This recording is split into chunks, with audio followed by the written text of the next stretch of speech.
గౌరవనీయులైన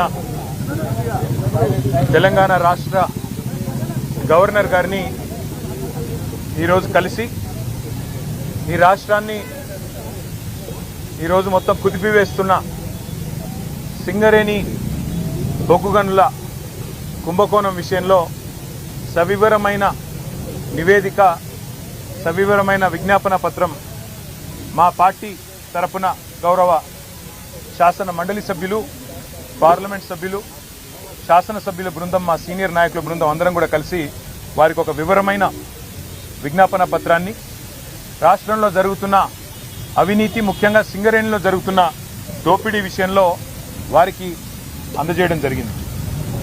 సింగరేణిలో అవినీతి జరుగుతున్నదని ఆధారాలతో సహా మా శాసనసభ పక్ష ఉపనాయకులు, మాజీ మంత్రి పెద్దలు హరీష్ రావు గారు పత్రికా సమావేశం పెట్టి ఆధారాలతో సహా బయటపెట్టినప్పటి నుంచి కాంగ్రెస్ పార్టీలో వణుకు మొదలైంది.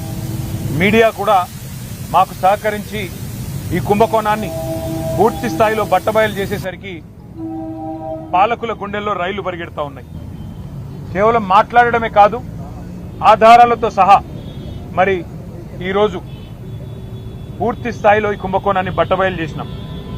సరిగా దాన్ని డైవర్ట్ చేయడానికి, ప్రజల అటెన్షన్ని దృష్టి మళ్లించడానికి విచారణ పేరిట ఇవాళ ఒకరి తర్వాత ఒకరిని పిలుస్తున్న విషయం కూడా మీకు తెలుసు. ఇవాళ సీఎం అంటే తెలంగాణలో చీఫ్ మినిస్టర్ కాదు, సీఎం అంటే కోల్ మాఫియాకి నాయకుడిగా ఇవాళ రాష్ట్ర ప్రజలు, ముఖ్యంగా సింగరేణి కార్మికులు భావించే పరిస్థితి వచ్చింది. ఇవాళ మీరు ఒక్కసారి అర్థం చేసుకుంటే ఈ కుంభకోణాన్ని రాష్ట్ర ప్రజలు, ముఖ్యంగా సింగరేణి ప్రాంతంలో ఉండే మా కార్మిక సోదరులు కూడా అర్థం చేసుకుంటే చాలా స్పష్టంగా ఆధారాలతో సహా మేము బయటపెట్టిన తర్వాత, ముఖ్యంగా మేము లేవనెత్తిన కొన్ని ప్రశ్నల విషయంలో ఇప్పటి వరకు ప్రభుత్వం నుంచి ఒక్క సమాధానం కూడా రావడం లేదు.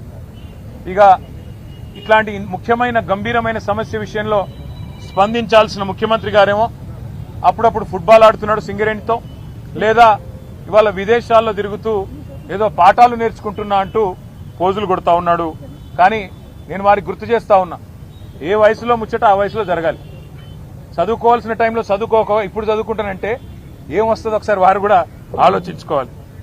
మీరు 10 కోట్ల రూపాయల సింగరేణి నిధులు, సింగరేణి సంస్థకు సంబంధించిన నిధులు దుర్వినియోగం చేసి మీరు ఫుట్బాల్ ఆటకి, ఈ రాష్ట్ర ప్రజలతో మీరు ఎలాగో ఫుట్బాల్ ఆడుతున్నారు, కానీ సింగరేణి సంస్థతో కూడా ఫుట్బాల్ ఆడుతూ 10 కోట్ల రూపాయలు దుర్వినియోగం చేసి ఈరోజు ఆ సంస్థకి తీరని అన్యాయం చేసింది ఇవాళ రేవంత్ రెడ్డి గారు.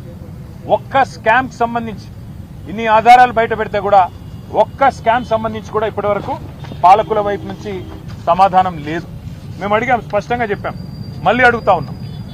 ఓబీ టెండర్ల విషయంలో, ఓవర్ బర్డెన్ టెండర్ల విషయంలో గతంలో ఎన్నడూ లేని సైట్ విజిట్ సర్టిఫికేషన్, అంటే మీరు సైట్ మీదకి రావాలి, అక్కడికి వచ్చినట్టు సర్టిఫికేట్ తీసుకోవాలి అనే నిబంధన పారదర్శకతకు పాతర వేసి ఎందుకు పెట్టినారు, గతంలో ఎన్నడూ లేని విధంగా ఇది ఎందుకు పెట్టారంటే ఇంతవరకు సమాధానం లేదు. భారతదేశంలో ఎక్కడా ఏ కోల్ గనిలో లేని, ఏ బొగ్గు గనిలో లేని నిబంధన ఇక్కడనే ఎందుకు పెట్టినారు అంటే ఇంతవరకు సమాధానం రాదు. అట్లాగే నిజంగానే 2018 నుంచి 2024 వరకు ఈ నిబంధన గనక కేంద్ర ప్రభుత్వం ఒకవేళ సిఫారసు చేసి ఉంటే ఆ రోజున్న బీఆర్ఎస్ ప్రభుత్వం అమలు చేయలేదు. అన్ని టెండర్లను కూడా ట్రాన్స్పరెంట్ గా అన్నాడు, మేము పిలిచినాం. అందుకే ఆ రోజు అన్ని మైనస్ టెండర్లు వచ్చినాయి. ఎస్టిమేటెడ్ కాస్ట్ కంటే తక్కువ ఖర్చుకే సింగరేణికి డబ్బులు ఆదా చేస్తూ ఆ రోజు జరిగిన మాట వాస్తవమా కాదా?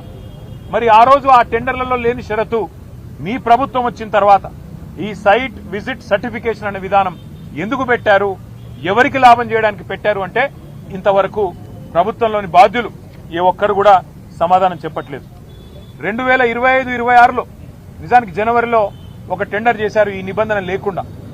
జనవరిలో టెండర్ చేస్తారు, మళ్ళీ ఆ టెండర్ వెంటనే రద్దు చేశారు. టెండర్లో ఈ నిబంధన లేకుండా ఆ రోజు మీరు టెండర్ పిలిస్తే -7%, అంటే ఎస్టిమేట్ చేసిన దానికంటే 100 రూపాయలకు ఎస్టిమేట్ చేస్తే 93 రూపాయలకే పనిచేస్తామని కాంట్రాక్ట్ సంస్థలు ముందుకొచ్చినాయి. కానీ దాన్ని మీరు రద్దు చేశారు, ఈ నిబంధన పెట్టారు.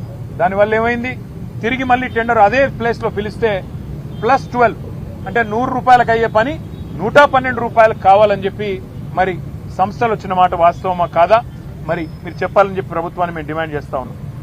అట్లాగే మే 25 నుంచి మీరు ఎప్పుడైతే నిబంధన పెట్టారో ఈ రోజు వరకు గత 9 నెలల్లో ఎన్ని సంస్థలు ఇప్పటి వరకు ఎంతమంది కాంట్రాక్టర్లు సైట్ సందర్శించారు, మీకు ఎన్ని ఈమెయిల్స్ వచ్చినాయి, ఎన్ని లేఖలు వచ్చాయి, ఎన్ని సర్టిఫికెట్లు సింగరేణి సంస్థ జారీ చేసింది, మీరు ఒక వైట్ పేపర్ ఒక శ్వేతపత్రం ప్రచురించండి అని మేము డిమాండ్ చేస్తే ఇంతవరకు సమాధానం లేదు. కొంతమందికే సెలెక్టివ్ గా ఎందుకు ఇచ్చారు మీరు, కొంతమందికే సెలెక్టివ్ గా మీరు ఎందుకు మరి కొంతమంది కాంట్రాక్ట్ సంస్థలను ఎందుకు మీరు ఎత్తుకుంటున్నారు, మిగతా వాళ్ళని ఎందుకు పక్కన పెడుతున్నారు? ఇందులో రింగ్ మాస్టర్ సృజన్ రెడ్డి అనే వ్యక్తి ముఖ్యమంత్రి బావమరిది అవునా కాదా అని మేము అడిగితే ఇంతవరకు సమాధానం